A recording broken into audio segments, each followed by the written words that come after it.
ଆଜ୍ଞା ହଠାତ୍ କରି ଟାଙ୍ଗରପଡ଼ା ରଥଯାତ୍ରାରେ ପହଞ୍ଚିଗଲୁ। ପହଞ୍ଚିକିରି ଦେଖୁଛୁ ଯେ ଆଜ୍ଞା ହଜାର ହଜାର ଭକ୍ତମାନେ ଭିଡ଼ ହୋଇ ଜଗନ୍ନାଥଙ୍କର ଯାତ୍ରା ଦେଖୁଛନ୍ତି। ଚାଲ ଆମେ ବି ଦେଖିବା। ହାଲକା ହାଲକା ବର୍ଷାରେ ଭକ୍ତମାନେ ଛତା ଧରିକି ଜଗାଙ୍କୁ ଦେଖୁଛନ୍ତି। ଆପଣମାନେ ଦେଖିପାରୁଥିବେ ବର୍ତ୍ତମାନ ଗଜପତି ମହାରାଜା ଜଗନ୍ନାଥ ଠାକୁରଙ୍କ ଦର୍ଶନ ସାରି ଆସ୍ତେ ଆସ୍ତେ ରଥରୁ ତଳକୁ ଓହ୍ଲାଉଛନ୍ତି।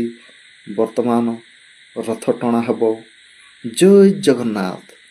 ଜଗତର ନାଥ ଜଗତ ସୁନ୍ଦର, ଜଗତ ଭିତରେ ସେହି ଆକାଶର ପୁରୁଷ ମଥାରେ ଚନ୍ଦନ ଟୁପା, ସେ ନାରୀ ମଥାର ସିନ୍ଦୁର, ସେହି ଚିନ୍ମୟୀ ଚିନ୍ତାମଣି ପରମ ପୁରୁଷ ଜଗତର ନାଥ ଜଗନ୍ନାଥ, ଯାହାକୁ ନେଇ ଏ ସାରା ଜଗତ ସୃଷ୍ଟି, ଯାହାଙ୍କର ବଡ଼ ଦୌଡ଼ ବଡ଼ ଦାଣ୍ଡ ବଡ଼ ନେତ, ସେ ପ୍ରଭୁ ଜଗତର ନାଥ ଜଗନ୍ନାଥ।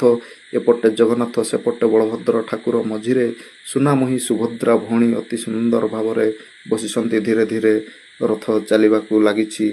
ହେ ପ୍ରଭୁ ଜଗନ୍ନାଥ ଠାକୁର, ଭୋର କଳିକାଳରେ ଏହି ଭକ୍ତମାନଙ୍କୁ ଘଣ୍ଟ ଘୋଡ଼ାଇ ରଖିଥାଅ ପ୍ରଭୁ। ଆପଣଙ୍କ ଠାରେ ମୋର ଏତିକି ଗୁହାରି।